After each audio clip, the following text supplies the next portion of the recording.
Hi, and welcome to StampingSmiles.com. I'm Shelley Godby, the owner and CEO of Stamping Smiles, and today I want to show you the new Stampin' Up! Heat tool.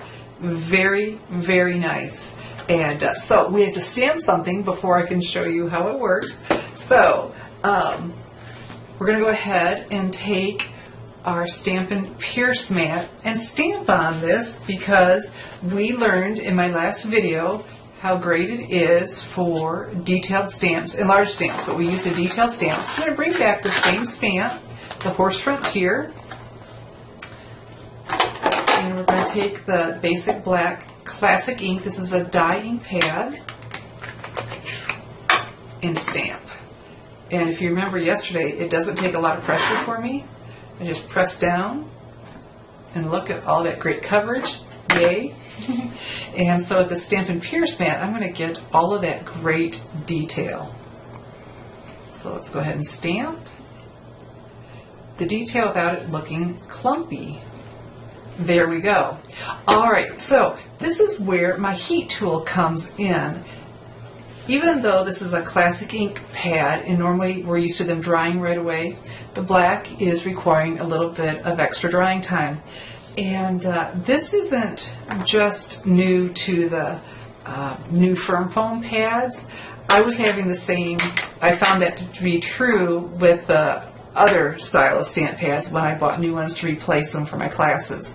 And that the ink was taking a little bit longer to dry. And so we can either be patient, but I'm thinking you probably don't want to sit there waiting for this to dry. So instead, let's use the new heat tool.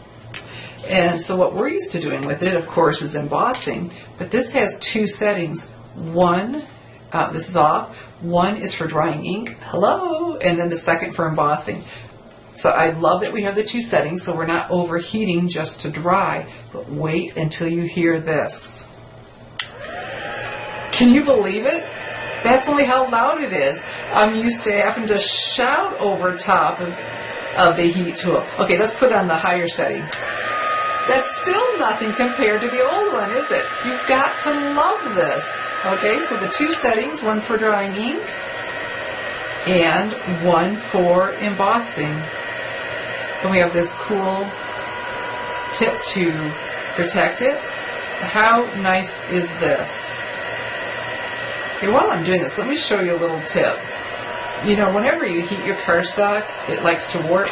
Turn it back over and heat the other side, and it just goes back to normal. Yay, how about that? So now that we've dried it, I am ready to go ahead and start watercoloring. And so I have my crumb cake pad. I push down with my thumb, get some ink in the center, press a little bit harder. There we go. Let's use the palm of my hand.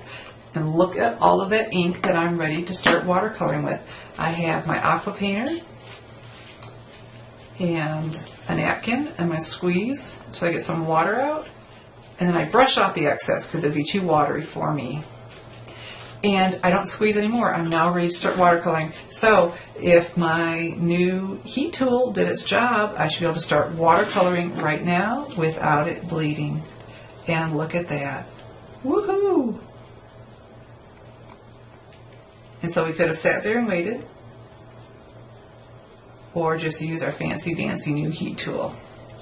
So there you have it, ladies. I'm so excited about this. You know what? I am creating a card with this, and I have another little trick to show you in the next video, so be sure to come back and see me.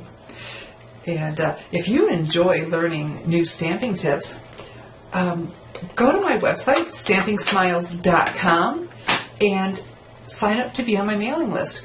Every month I write, here we go, StampingSmiles.com. Every month I personally write 3 newsletter articles with stamping tips, techniques, and or tutorials. And along with my classes, any specials I have, or Stampin' Up, and so that's absolutely free. Go to StampingSmiles.com. In the upper left corner, you'll find the sign-up box to get on my mailing list. And so now you know how cool this is. You're thinking, oh, would I want another one? But listen to that. Oh, love it. A drying feature and an embossing feature. and so much quieter. Listen, we're getting so quiet with our stamping, aren't we? We don't have to wham on our new classic pads. We can just press down, and then we can even emboss quieter than ever. So go and sign up for my mailing list so you can get my newsletters and find out what all that I'm up to and get those stamping tips, techniques, and tutorials. And so I'm Shelley Godby, the owner of Stamping Smiles, and I'm here to teach you how to create hand stamped smiles. Thanks for watching.